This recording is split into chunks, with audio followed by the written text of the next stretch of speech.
따라서 고향 갈대아 우르를 떠난 지 10년 만에 아브라함의 가정에 아주 복잡한 일이 생겨버렸습니다. 이때나 저때나 기다려왔던 대를 이을 아들이 생기지 않음으로 인한 가정에 불화가 생긴 거죠.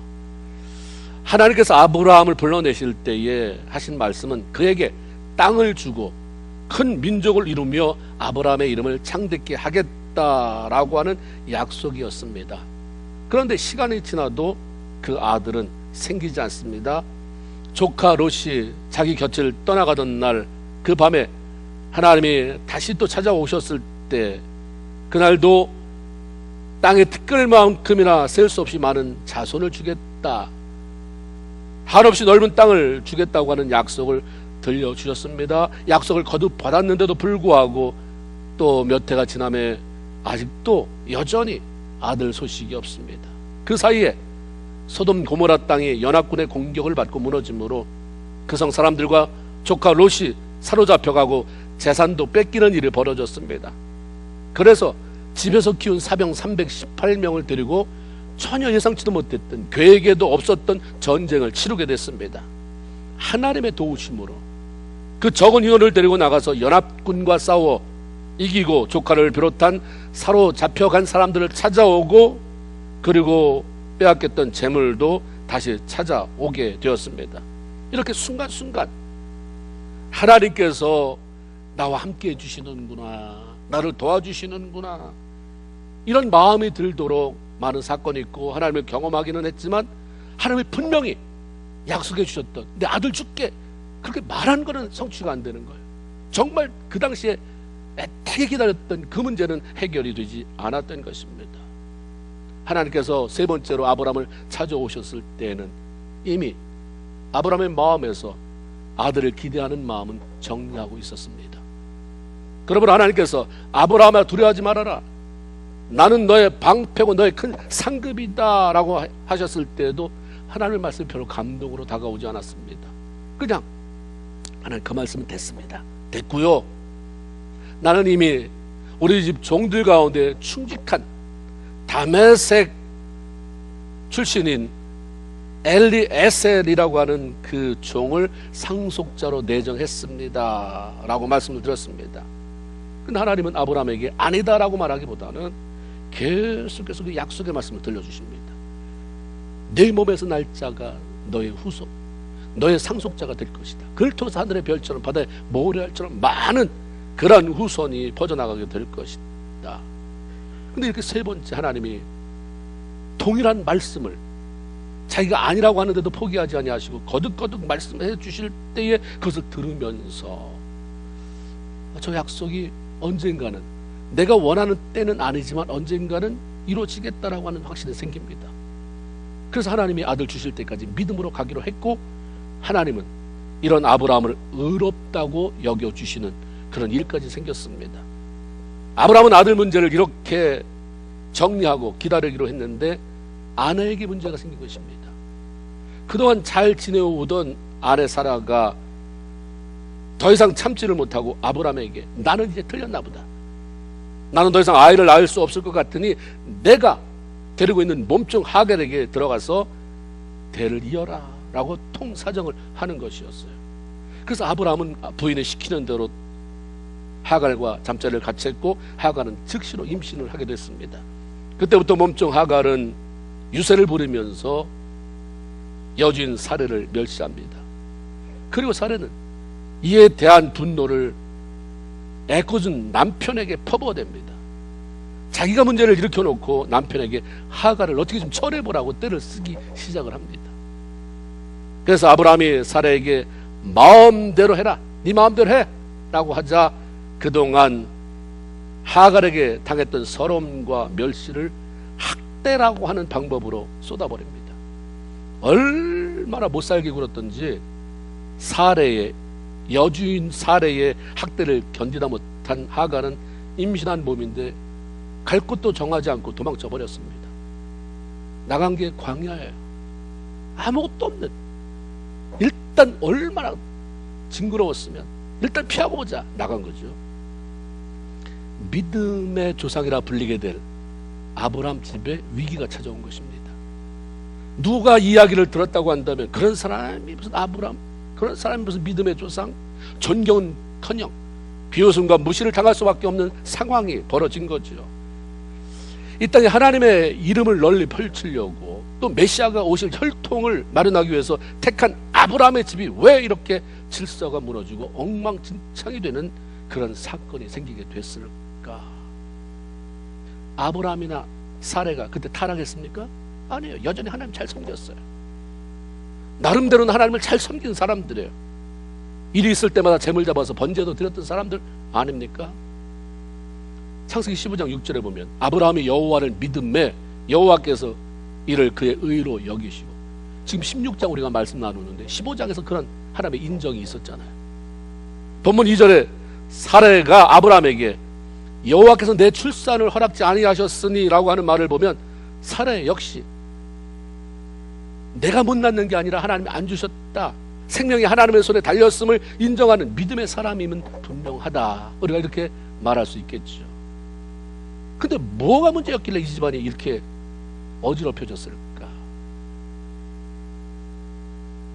이 말씀을 묵상하면서 가장 분명한 것 하나는, 그들에게 섬겨야 할 하나님은 계셨지만, 지극정성을 다해서 재물을 들여가면서 섬겨야 될 하나님은 계셨지만, 그들이 매 순간 물어보고 대답을 듣고 인도받아야 할 그들 삶의 주인으로서의 하나님은 모시고 살지 못했다 하는 것을 발견하게 되는 거죠. 하나님을 섬긴다고 다 여러분이 하나님이 주인이십니까? 하나님이 주인이신데 그렇게 말하고 그렇게 행동하고 그렇게 우리가 살아가는가? 하나님은 계신데 주인은 없는 삶. 하나님은 저 높은 곳 어딘지도 모르는데 앉혀놓고 필요할 때만 찾아가는 하나님, 그리고 나머지는 내 맘대로 하는 삶. 이게 오늘날의 크리스찬으로서의 내 삶의 모습은 아닌가? 사레는 자신의 부름에 대해서 여보, 내 몸에 이상이 있나 봐요, 왜 아이가 들어서지 않죠? 라고 묻지 않았어요. 하나님께서 내 출산을 허락지 아니하시네요 라고 말합니다. 이것은 하나님은 여인의 건강이나 나의 조건과 상관없이 태의 문을 열고 닫을 수 있는 그런 분이라고 하는 사실에 대한 분명한 믿음이 있었다고 하는 얘기죠. 그런데 그 하나님께서 시간이 지나도 자기에게 아이를 주실 생각을 하지 않으니까 그 다음에는 자기가 나서는 거죠. 생명을 어떻게 만들어 볼 방법을, 어떻게 대를 이어볼 방법을 이제 내가 추진해 가기 시작합니다. 만일 사례가 하나님이라는 분이 단지 인간의 생사 화복을 주장하시고 여인의 태의 문을 열고 닫는 분만이 아니라 내 삶의 주인이 되셔서 아주 작은 사소한 일부터 시작해서 큰 일까지 간섭하시고 인도하는 분이라고 하는 사실을 알았다면, 하나님을 그렇게 이해하고 섬겼다면 그 인생은 달라졌을 거예요. 그 주인 되신 하나님께서 내 삶을 간섭하시니까 물어봤겠죠. 태의 문을 열고 닫는 것이 하나님의 손에 있다는 사실을 나 믿는데, 난 그렇게 알고 확신하는데 왜 하나님 내 태의 문을 닫으셨습니까? 왜 물어야 합니까?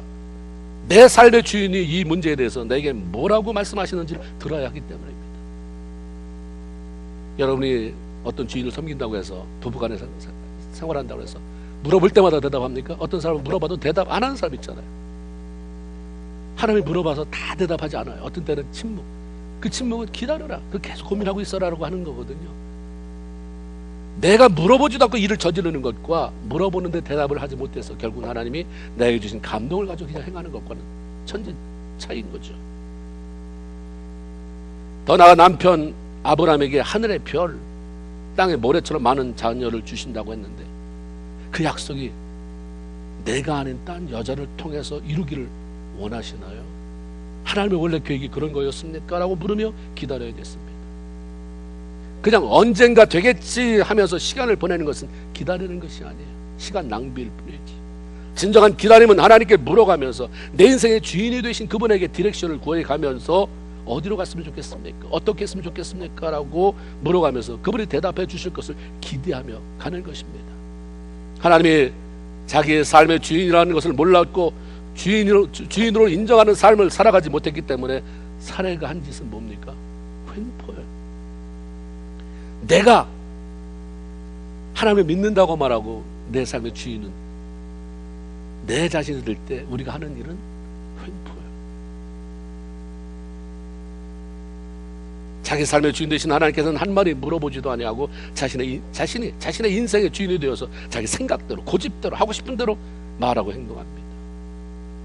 하나님을 제껴놓고 횡포 부리는 거죠. 그 남편에게도 내 종 하갈에게 들어가 동침하시오.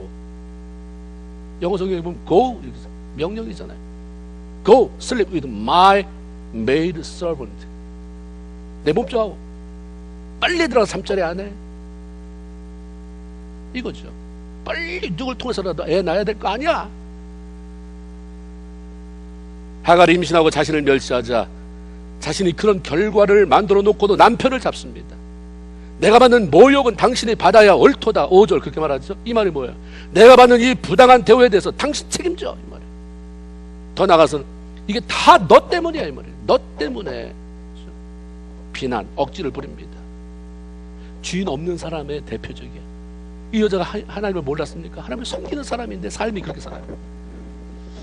우리가 생각 좀 해야 돼요. 하나님을 섬기는 게 중요한 게 아니라 근데 그 하나님이 누군지도 모르면서 그냥 필요할 때만 부르는 하나님이 아니라 현실 속에서 내 삶 주인이 되어주시는 그분. 그렇다고 한다면 우리가 횡포 부리지 않죠. 하나님, 우리가 주님이라고 하니까 무뎌져 버렸어요. 우리가 용어를 바꾸면 훨씬 더 새로워져요. 따라가세요. 주인님. 답이 기도할 때 주님 그러면 무뎌져가지고 이게 그냥 내가 하나님을 불렀는지 누굴 불렀는지 잘 모르지만 주인님 그러면 그 뉘앙스가 틀려져요. 아주 확실하게 다가옵니다. 주인님, 내 삶의 주인 되시는 주인님. 어떻게 생각하세요? 너무 화가 나는데 이걸 어떻게 처리할까요? 가서 들이박을까요? 내가 하고 싶은 대로 말을 다 쏟아버릴까요? 아니면 주님 어떻게 할까요? 우린 다 대답을 기대하지 다 알고 있잖아요. 네가 참아라. 그럼 그 말이 또 들리면 또 참아요. 그래요 주님, 또 참을게요. 그렇지만 하나님은 그냥 우리를 그렇게 고통 속에 가둬놓는 분이 아니잖아요. 참으라고 하시고 나서는 주님 가서 일하고 계시는 거예요. 그 사람 지금 손 보고 계시는 거죠. 그래서 우리는 아무것도 안 보인다고 해서 억울한 거예요. 왜 나만 참아야 됩니까? 너만 참는 거 아니다. 내가 지금 가서 일하고 있잖아. 지금 가서 일하고 있는 거예요. 하나님이 일하고 계시는 거거든요. 사실 사례가 정말 하나님을 주인으로 모시고 살아갔던 사람이라면 이런 경우 자기의 실수와 잘못을 인정하고 나의 주인 되신 하나님, 내 몸종 하갈이 임신했다고 하는 이유로 나를 멸시하고 분노하게 하는데 내가 뭐라고 말할까요? 내가 어떻게 행동할까요? 하나님이 나서셔서 좀 잘 처리해 주세요 라고 했어야 됐죠. 만약 그렇게 했다면 하나님께서 간섭하셨을 거예요. 그 일에 개입하셨을 것입니다. 방법을 알려주셨을 것이고 이렇게 분노하면서 길이길이 뛰지 않아도 될 가장 좋은 길을 열어주셨을 것입니다. 분노가 하나님이 내야 되는데 왜 내가 내냐 이거예요. 죽고 살리는 거 내가 할 일인데 왜 네가 죽이려고 드느냐. 왜 그렇습니까? 주인이 없어서. 하나님이라고 부르는 분은 있는데 내 삶을 위탁하고 내 삶을 선하게 이끌어갈 주인이 없기 때문에. 사사기에 보면 이스라엘이 망할 때는 어떤 현상이 일어났습니까? 저들에게 왕이 없으므로 지가 좋을 대로 했더라. 왕이 없으면 지 멋대로 사는 거예요.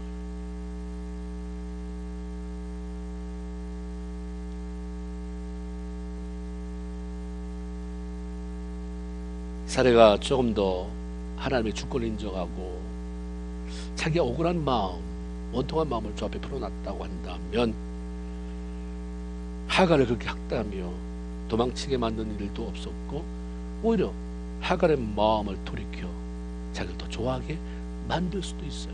하나님이 하시는데 왜 못하겠습니까? 그러나 자기 마음대로 휘두른 결과 해결된 건 아무것도 없어요. 여러분이 주인이 없이 내가 하나님을 믿는다고 하면서 내가 다 휘둘렸는데 아무것도 변하면 뭐라고 말해요? 나만 나쁜 놈이지 이러면서 스스로 자책해요. 아무도 내가 말하는 도와주는 사람도 없고 들어주지도 않고 반응도 안 보이고 스스로 또 화가 나요.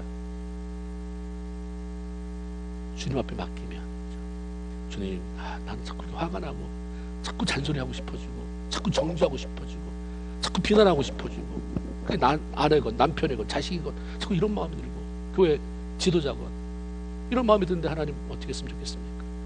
이 하나님 철회해 주시고 주님이 철회해 주셨다고 하는 그 확증으로 내 안에 기쁨 주세요. 내 안에 평강 주세요. 이게 필요한 거죠. 난리를 쳤지만 문제가 해결된 것도 아니고 오히려 관계를 깨뜨리고 상황을 악화시켜버렸습니다. 하나님을 믿는다고 하면서 그분을 삶의 주인으로 인정하고 다스림을 받지 못하면 나의 주인이 되신 하나님께서 하려고 하는 일을 내가 끼어들어서 다 망쳐버리고, 그러고 나서 하는 말은 왜 하나님 이렇게 하셨습니까? 왜 안 도와주셨습니까? 내가 기도했는데. 기도한다는 것은 뭐예요? 너 안 들어주면 죽여입니까? 선하게 내 삶을 이끌어주세요. 하나님이 이끄는 대로 난 따라가겠습니다. 따라갈 힘 주세요. 이거지. 내가 정해 놓은 그 답을 달라고, 아니면 하나님 나 다시는 교회 안 다닐 거예요. 그런 무지막지한 기도는 하지 말아요. 이번에 이거 응답 안 하면 나 교회 떠나요. 안 나옵니다. 가면 누굴 협박하겠어요? 우리 그렇게 할 때가 참 많잖아요.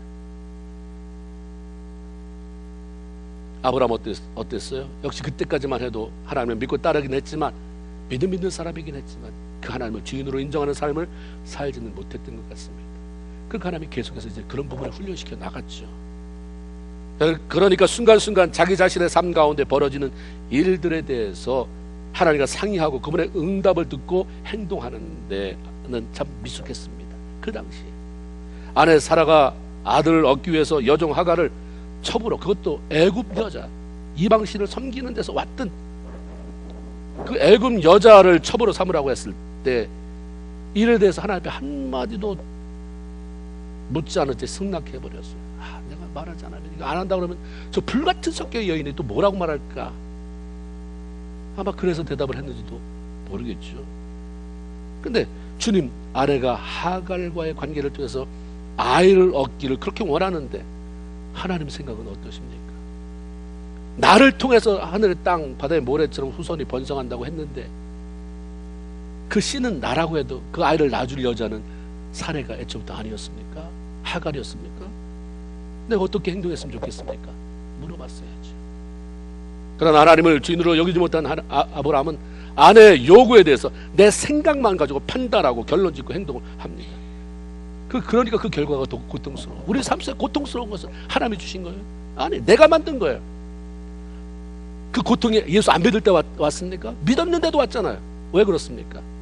내가 하나님은 했지만 그분이 내 삶의 주인으로 나를 전적으로 포기하지 못하고 살았기 때문입니다. 어떤 경우에는 하나님보다 내가 더 세요. 절대로 못합니다. 절대로 못합니다. 절대로 못합니다. 싫어요. 안 돼요. 못해요. 그리고 나서 고통스러울 때는 주님 살려주세요. 이미 많은 것들을 잃은 다음이잖아요. 우리 삶이 변하려면 하나님만 불러서 안 돼요. 그 하나님 내 삶의 주인이 되게 하셔야 됩니다. 아내가 임신한 하갈에게 멸시를 받는 일로 분노하며 철회해달라고 했을 때에 단지 불편한 상황을 모면하기 위해서 너 좋을 대로, 너 당신 좋을 대로 맘대로 해. 그 여자가 먼데 있는 것도 아니고 뭐라고 그래? 네 수하 있는데 종이잖아. 사왔잖아. 그 말은 뭐 네가 살릴 수도 있고 죽일 수도 있고 네 맘대로 할 수 있는데 너 좋은 대로 제발 다 신경 쓰게 하지 마라. 그러기보다 주인의 의견 물어야 되잖아요.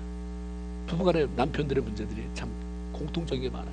여자들이 너무 몰아붙이면 그거 싫어서 해결책을 얻고 위해서가 아니라 모면하기 위해서 너 좋은 대로 하고 그 다음에 벌어지는 일에 대해서는 책임을 지지 못하잖아요.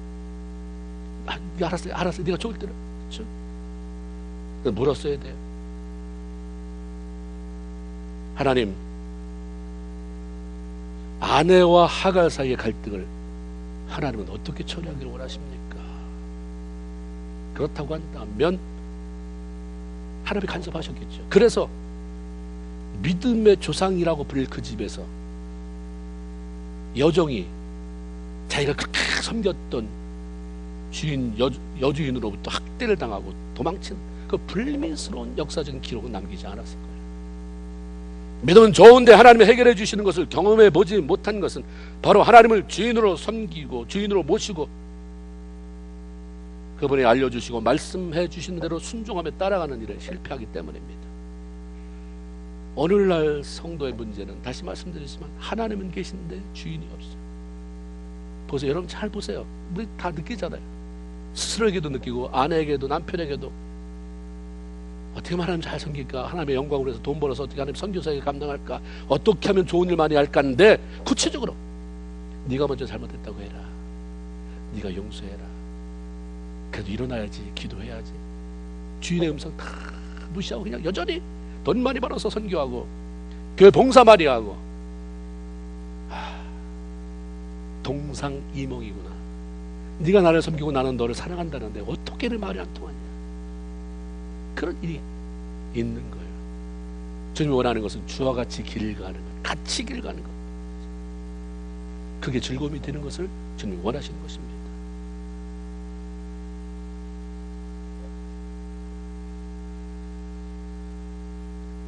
하나님의 다스림을 받지 못하고 내가 내 삶의 주인인 것처럼 마음대로 살면 결국 그냥 그 삶을 거기에 스탑시켜버리고 그냥 메마르게 만들고 망쳐놓게 됩니다. 시간이 지나면 더 그런 현상이 나타나는 거예요. 우리가 구원받아 하나님의 자녀가 되었다고 하는 것은 단지 죽으면 천국에 들어갈 수 있는 티켓 한 장을 구입했다고 하는 것을 의미하지는 않습니다. 그것은 우리의 삶의 주인이 바뀌었다는 것을 의미해요. 전에는 내가 내 삶의 주인이 되어서 내가 하고 싶은 대로 살았지만 이제는 예수 그리스도가 내 삶의 주인이 되었으니 주인이 말씀하시는 대로 내가 여기까지 차올라도 주님이 내려놔 하면 예, 그렇게 하기로 결단한 게 구원받은 사람 아닙니까? 구원받았다는 게 뭐예요? 주인이 바뀌었다는 거고 그 주인이 시킨 대로 하겠다는 게 구원받았다는 것 아닙니까? 그걸 약속한 거예요. 한 주인을 섬기는 종에게 중요한 게 뭐예요? 열심히 일하는 것, 최선을 다하는 것 중요하죠. 근데 그것보다 더 중요한 건 뭐냐면 주인이 시키는 대로 하는 거예요. 내가 알아서 하는 열심이 아니라 주인이 하시는 말씀에 순종하고 그 말씀을 이루어드리기 위한 최선이 결국 그 주인 대신 하나님을 기쁘시게 하고 우리 삶에도 열매가 있는 것입니다. 하나님이 다른 신들처럼 지극정성을 다해서 나를 섬겨 더 많이 바쳐 그래도 될 텐데 그때 무엇 때문에 우리 삶을 비집고 들어와서 주인이 되시려고 하시는가? 다른 곳에서 잡신을 섬기든 뭘 섬기든 내가 신이다, 날 잘 섬겨, 내 비위 맞춰, 나 기분 나쁘게 하지 마라 인데 성경은 늘 내가 주인 되면 안 되냐? 너 구원받았다고 고백했지? 내 삶에 너 주인이다. 왜 이렇게 주인이 되려고 하시는가? 그것은 이 땅을 창조하고 수여하신 하나님께서 자신이 만드신 사람들을 책임지고 행복한 삶으로 이끌어 주시기 위함입니다. 여러 가지로 제한된 삶을 살아가는 사람들을 도와주고 싶은 거예요. 하늘과 땅을 만드신 하나님이 직접 나를 안내해 주시기를 원하죠. 채워주시고 보호하시고 인도해 주시기를 원하는 거예요. 속박이 아닌 것입니다. 여러분들이 버킷리스트, 내가 죽기 전에 여기 여행을 해봐야 되겠다 했을 때 전혀 가보지 못한 여행, 내가 그냥 생각하고 계획하는 것보다 그 온 땅을 통치하는 왕이 아니면 전문 여행가가 날 인도해 준다고 한다면 얼마나 많은 것을 얻겠어요? 얼마나 좋은 것을 얻겠습니까? 하나님이 이 땅을 만들었기 때문에 이 땅에 내가 살아가는 동안에 어떻게 살아야 가장 효과적으로 살고, 어떻게 살아야 행복하게 살고, 어떻게 살아야 잘 살고, 어떻게 해야 하늘의 자원을 누리며 사는지를 너무 잘 아시기 때문에 안내해 주고 싶은 거예요. 그러니까 내가 너 주인 될게, 너 이끌어 줄게. 근데 너무 하나님을 무시하는 거예요. 마치 속박하는 것처럼 벗어나고 싶어서. 그렇죠? 레위기 11장 45절에 나는 너희 하나님이 되려고 너희를 애굽 땅에서 인도해낸 여호와다 이라는 말씀이 있습니다. 하나님께서 이스라엘 백성들을 구원하신 목적은 바로 그들의 주인이 되어서 그들을 다스리시고 가장 좋은 길로, 가장 좋은 땅으로 이끌어 주시기 위함이라고 하는 말씀입니다. 그런데 이스라엘 백성들이 광야에서도 그렇고 광야가 끝나 가나안 땅에 들어갔을 때도 그 이후에 왕정 시대가 세워졌을 때도 그렇고 계속적으로 실패하는 삶을 살았습니다. 그것은 이스라엘 백성들이 하나님을 자기 삶의 주인으로 인정하지 아니하고 끊임없이 자기 마음대로 사는 거예요. 여기에 하나님과 이스라엘 백성들의 그 갈등이 있었어요. 우리가 말하기 좋아서 갈등이지 하나님의 이길 자가 어디 있겠어요? 잠언 21장 30절 지혜로도 못하고 명철로도 못하고 모략으로도 여호와를 당할 자가 없다. 이사야 55장 8절 9절에 내 생각은 너희 생각과 다르며 내 길은 너희 길과 달라서 하늘이 땅보다 높음같이 내 길은 너희 길보다 높고 내 생각은 너희 길 생각보다 높다. 우리 주인 되시는 하나님은 사람과 비교할 대상이 아니에요. 그분은 우리를 지으신 분이며 출생부터 더 나아가서는 어머니 태 속에 착상이 되었을 때부터 죽음에 이르기까지 우리 삶에 대한 청사진을 가지고 계신 분이고 우리에 대해서 너무 잘 아시는 분이에요. 창세기 15장에 보면 하나님은 당장 자기 뒤를 이을 상속자 아들 하나 없는 아브라함에게 4대에 거쳐 일어날 사건을 말씀해 주잖아요. 앞으로 네 자손이 점점 늘어날 것이다. 그리고 애굽에 들어가서 400년 동안 노예 생활을 하게 될 것인데 4대 만에 네 자손들이 그 땅에서 큰 재물을 가지고 해방되어 나오게 될 것이다. 예언적인 말씀 들려주셨는데 그대로 됐잖아요. 하루 앞도 내다볼 수 없는 인간에게 400년 후에 이야기를 들려주신 그분은 아주 절대적인 분이십니다. 그런데도 불구하고 이스라엘 백성들이 가장 힘들어하고 실패한 것이 하나님을 자기 삶의 주인으로 모셔드리고 인정하는 그 부분이었습니다. 이스라엘 백성들이 광야 40년을 지나는 동안 어떤 일이 있었습니까? 그 땅이 참 건조했죠. 위험하고 독뱀도 많고. 그러긴 했어도 하나님이 구체적으로 나타났잖아요. 구름기둥으로, 불기둥으로 하늘을 열어서 만나가 내려오게 하시고 매출하게 반석에서 생수가 솟게 하시고 그럼에도 불구하고 거기서 죽었어요. 다 약속을 자기 것을 받는 사람이 없었어요. 왜? 그 주인의 인도함을 받는 것을 다 거부했기 때문에. 우리가 하나님 뜻대로 사는 것보다 내 마음대로 신경질 부리고 횡포하는 게 훨씬 더 쉬워져요. 사탄을 몇 번 이렇게만 해줘도 우리는 금방 푹푹 쓰러져요.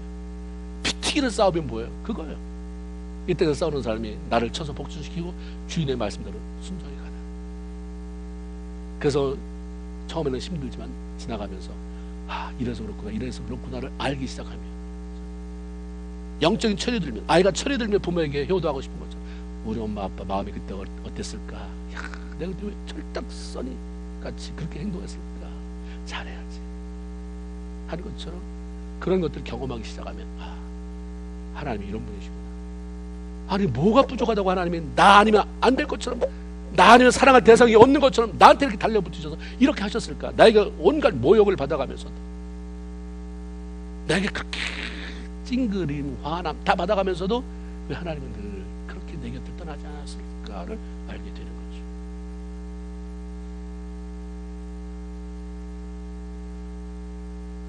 오늘날 우리 신앙인들이 믿음 생활하는데 가장 큰 장애물도 똑같아요. 구원받고 하나님을 섬긴다. 그거 내가 죽으면 천국 간다. 이렇게 살아가는 것 웬만하면 할 수 있어요. 매일매일 내 삶 속에 들어오셔서 날 이끌어 가시는 그 주님, 그 주인 되신 주님을 인정하는 게 힘든 거죠. 그러면 나중에 하필 화가 나잖아요. 그럼 내 인생은 뭐냐? 당신이 하나같이 다 꼬치꼬치 개입하고 이렇게 한다면 내 인생은 뭐냐가 되는데 주님이 그러잖아요. 네 인생이라는 게 뭔데? 한번 펼쳐봐라. 그럼 나도 내가 너의 삶에 대한 계획, 너를 축복하고 너만이 아니라 네 대를 이어서 4대까지도 말씀하잖아요. 그 계획 한번 보여줄게. 비교할 수 없는 거죠. 비교할 수 없는 거죠. 그런 것들이 깨달아지면 그냥 눈물이 나오는 거예요. 그냥 감사가 나오는 거예요. 스쳐가는 바람 속에서 하나님 감사합니다. 그런 은혜가 우리한테 임하게 되는 거죠. 하나님을 삶의 주인공으로 주인으로 모시고 그분의 말씀을 따라 살아가지 못함으로 그분이 부어주시는 은혜, 능력, 복을 놓쳐버리는 경우가 한두 번이 아니에요. 하나님께서 원하시는 것은 교회에 자주 나와주는 것 이게 아니라 적극적인 면에서 하나님을 삶의 주인으로 삼고 그분이 하시는 말씀을 이루어 드리는 것입니다. 자기 마음대로 결정하고 행동하고 소리치며 살아가는 삶에 주님께서 들어가실 자리는 어디인가? 능력의 하나님이 아닌 아주 무능한, 연약한, 제한적인 내가 내 삶의 주인이 되어서 살아가는 삶에 무슨 기대가 있는가? 여러분 하나님 다 그리고 여러분 자신만 바라본다고 한다면 이민사회에서 뭔 그렇게 소망이 있겠어요? 근데 무능하지만, 연약하지만, 뭐 습자지처럼 아주 야들야들해서 그냥 누가 손대지 않아도 저절로 제풀에 찢어져. 사가지를 연약한 자이지만 주님이 탁 내 삶에 오셔서 붙잡으시고, 내가 거기에 그냥 성령의 풀로 칠해서 붙어지니까 이상하게 용기가 생기잖아요. 소망이 생겨요. 잘 될 것 같은, 나는 안 되지만 하나님이 날 축복하신다고 불렀으니까 될 것 같은 기대가 생기는 거 아니겠어요? 사도행전 2장 36절에 그런즉 이스라엘 온 집은 확실히 알지니, 여러분에게 확실히 들으라요. 이거 확실히 너 들어라. 그 말씀이 뭡니까? 너희가 십자가에 못 박은 이 예수를 하나님이 주와 그리스도가 되게 했다. 예수님 십자가에 달려 들어가신 것은 나를 구원하실 구원자가, 메시아로서만이 아니라 주인이 되려고 그랬다. 그러니까 우리는 두 가지를 알려주잖아요. 이게 다 있어야 돼요. 주님이 나의 메시아다, 구원자다, 나 예수 보혈을 믿고 십자가 사건 믿고 난 구원받았다. 그만 가지고는 안 된다는 거예요. 그거는 오늘 예수 믿고 죽을 사람에게 필요한 거예요. 오늘 믿고 내가 당장 1시간 후에 죽으면 그게 너무 귀한 복음이에요. 그런데 구원받았는데 앞으로 내가 30년을 살지 40년 살지 50년 살지 이걸 어떻게 살 거예요? 그러면 그때는 뭐가 필요해요? 내 삶을 이끌어가는 주인이 필요한 거예요. 천국에서 하나님이 나한테 주여 주여라고 하지 않으실 것 같아요. 이 땅의 삶에, 그러니까 날 구원받은 자, 그 구원받은 자에게 주인이 되어주시겠다고 말씀하신 분이 들어오셔서 내 남은 인생을 맡기면, 이거 얼마나 멋진 거예요. 이거 얼마나 귀한 것입니까? 예수님이 십자가에 우리를 위해 죽으심으로 우리가 구원을 받았다고 하는 것은 예수님이 우리를 살리기 위해서 죽음이라고 하는 대가를 치렀다고 하는 것입니다. 그러므로 구원받은 모든 성도는 예수님이 산 거예요. 자기 피로 샀기 때문에 내 소유를 주장할 수 있는 사람이 아무도 없어요. 구원받은 사람이라면 난 주님의 것입니다라고 고백할 수밖에 없는 거죠. 예수님이 나의 구원자다라고 말하지만 그분이 내 삶의 주인입니다라고 말할 수 없다면 우리는 자신의 구원에 대해서 다시 한번 생각해 봐야 합니다. 예수님 믿는데 그렇게 싫어. 예수님 믿기는, 내가 믿었는데 천국 갈 확신은 있는데 그렇게 세세하게 하나님의 말씀대로 살아가는 건 난 내 체질이 아니야. 그럼 그게 구원받은 건가? 그렇게 못하더라도 갈등은 있어야 되는 거잖아요. 고민. 왜 하나님 이렇게 안 될까요? 하나님 내 힘으로는 안 됩니다. 힘주세요. 이런 갈등은 내 안에 있어야 돼요. 질문이 있어야 돼요. 왜 안 돼요? 하나님, 나는 왜 잘 안 될까요? 왜 이렇게 성장이 더딥니까? 물어는 봐야 될 거 아니에요. 구원받은 게 확실해요. 근데 내 삶은 하나님과 상관없이 내 마음대로 여전히 살아가고 있다고 한다면 그것은 예수님을 주님으로 인정하고 모시고 살아가는 삶이 훈련되지 않은 것이고, 그 살아갈 성령의 능력을 공급받지 못하기 때문인 것입니다. 우리가 복의 근원이라 부르는 하나님을 섬기면서도 삶이 제대로 작동하지 않는 이유는 나라고 하는 아주 무능한 자가 전능하신 하나님이 차지해야 할 그 자리를 대신 차지하고 있기 때문인 것입니다. 하나님을 우리 삶의 주인으로 모시고 우리를 다스리도록 내어드리게 하는 이것은 우리의 평생 과제이고 하나님은 우리를 평생 훈련시키는 그런 부분인 것입니다. 하나님께서 아직 과정이잖아요. 이제 세우는 과정이니까 천사를 보내서, 성경에 사자라고 되어 있는데 영어 성경에 엔젤로 되어 있잖아요. 천사를 보내서 아브라함 가정 문제를 수습하기 시작하고 질서를 잡아주십니다. 천사가 찾아간 것은, 이 문제를 수습하기 위해서 천사가 찾아간 것은 사라에게 가서 지금 당장 나가서 네가 내쫓은 하갈 데리고 와라 아니었어요. 하나님께서 보낸 천사는 먼저 광야로 도망쳐 나온 하갈을 찾아갔습니다. 그리고 8절에 보면 사라의 여종 하갈아, 내가 어디서부터 왔으며 어디로 가려고 하느냐라고 묻습니다. 하갈아 묻지 않아요. 그 앞에 사라의 여종 하갈아라고 물어요. 이것은 하갈이 순종하며 섬겨야 할 권위가 어디에 있는지, 누구에게 있는지 알게 하는 것입니다. 자신의 위치를 지키지 못하고 권위에 도전하면 그것은 하나님이 세우신 질서를 깨뜨리는 것이고 그 결과는 모두 괴롭게 만듭니다. 모두 고통스럽게 만듭니다. 그래서 다 잘 되자고 자식 잘 되라고 순종을 가르치는 거잖아요. 네가 부모에게 순종해서 낮은 편하자가 아니라 걔가 순종을 배워야 하나님이 순종하는 자에게 축복한다고 했으니까. 아내가 힘들어도 무능한 남편이라도 그렇게 윽박질르면서 함부로 대하지 않고 자꾸 기도하면서 섬기려고 하는 것은 하나님이 네 남편을 너의 머리로 세웠다고 하는 그 질서를 세워줬기 때문에 하나님 모르겠어요. 어쨌든 근데 하나님 나는 애쓰겠습니다가 되는 거죠.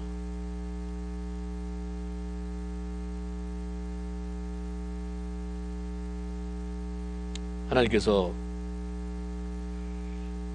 하갈이 살의 여종이라는 사실도 모르고 또 왜 여기 광야까지 나와 있는지 몰라서 너 어디서 왔느냐 어디로 가느냐가 아니라 네가 있어야 할 곳이 여기가 아니고 너 그 문제 해결하지 않으면 갈 곳이 없다. 도망쳐 나와도 갈 곳이 없어. 도망쳐 나와 봤는데 갈 곳이 없는 거죠. 그러면서 하갈에게 하신 말씀이 내 여주인에게로 돌아가서 그 수하에 복종하라. 우리 어떻습니까? 가긴 갑니다. 거기 말고요.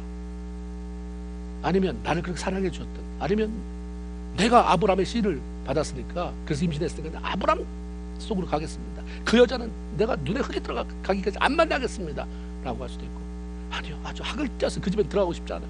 하나님 어떻게 돈을 구해서 주시더라도 나 어디 좀 동네 어디다가 집 하나 짓고 살게 좀 해주세요. 근데 하나님 그 수하에 들어가라. 하나님은 하갈에게 아브라함의 보호 속으로 들어가라고 하지 않았어요. 사라에게 돌아가서 전에 하던 대로 사라를 주인으로 섬기고 그 권위에 복종하라고 하신 것입니다. 질서는 권위가 회복될 때 세워지기 때문이죠. 가정이나 공동체는 하나님께서 세우신 권위가 있습니다. 이것을 인정하고 세워갈 때 그 안에 질서가 생기고 나도 더불어 세워져 가는 것입니다. 정말 꿀 같지도 않은 남편, 꿀 같지도 않은 아내라고 해서 그거 다 질서에서 제껴버리면 제꼈는데 내가 안 되는 이상한 일이 생기는 거예요. 이 꼴통이 벼 있어가지고 이거 잘라내야 된다. 그 다음 뭐가 되겠어요? 괴물이 되는 거예요. 이건 꼴통이라도 어디다 붙여놔야 돼요? 위에입니까? 발바닥입니까? 들은 게 없어도 맨날 하는 말이 시원찮아도 이거는 여기다 붙어 있어야 되는 거예요. 아멘입니까? 이게 너무 잔인한 것 같아서 아멘이 안 나오죠. 성경이 한 말씀이에요. 성경이 한 말씀이니까 있는 건 그 자리에 붙여놔야 되죠. 하나님 만든 질서대로 붙여놓으면 하나님이 알아서 이게 너무 작동이 안 되면 하나님이 이 손끝에 감각을 주셔서 하게 하실 줄 어떻게 알겠어요? 그건 하나님이 하실 일이고 우리도 그냥 질서에 따르는 거예요.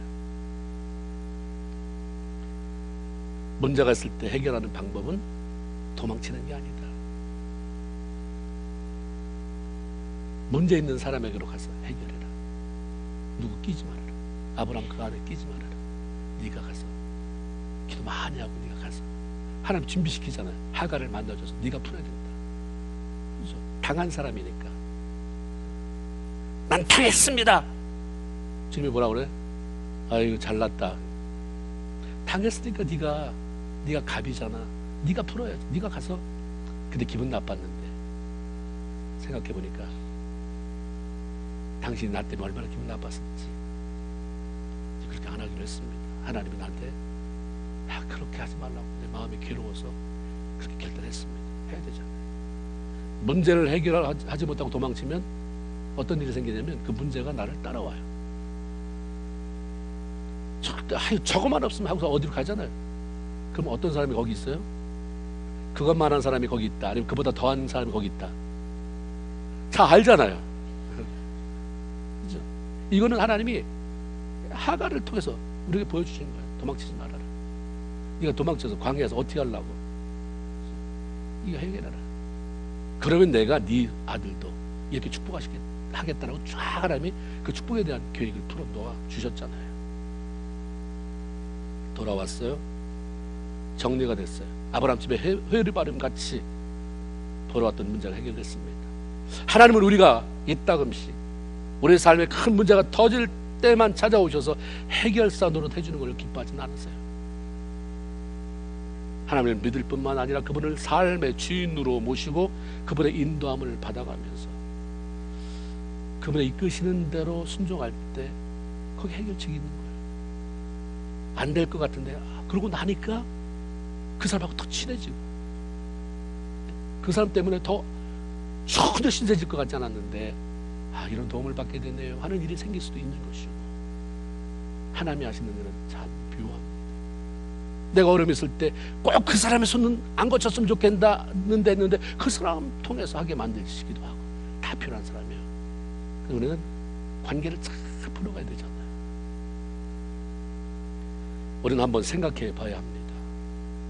하나님을 섬기고 예배한다고 주일 아침마다 이 자리에 찾아오기는 하지만 정작 그 하나님이 내 삶의 주인인가? 나는 내 마음대로 저지르며 사는 사람인가? 아니면 내 삶의 주인 되시는 하나님의 말씀 앞에 내 생각, 내 고집 다 내려놓고 순종하며 사는 사람인가? 하나님은 우리 모두가 진정으로 하나님을 주인 삼고 그 주인과 동행하기를 원하고, 그래서 그 주인이 주시는 놀라운 베네핏을, 그 축복을 누리며 살기를 원하시는데, 바로 저와 여러분이 그런 삶을 살기를 주님의 이름으로 축원을 드립니다. 여러분의 삶의 주인은 누구십니까? 여기에 대한 대답을 꼭 찾으시길 바랍니다. 우리 한번 찬양합시다. 내가 주인 삼은. 찬양 한번 같이 불러봅시다.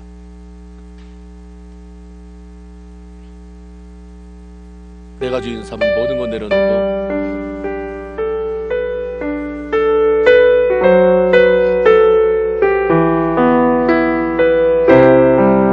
여러분의 신앙 고백으로 불러봅시다. 내가 주인 삼은, 내가 주인 삼은 모든 건 내려놓고 내 주 되신 주 앞에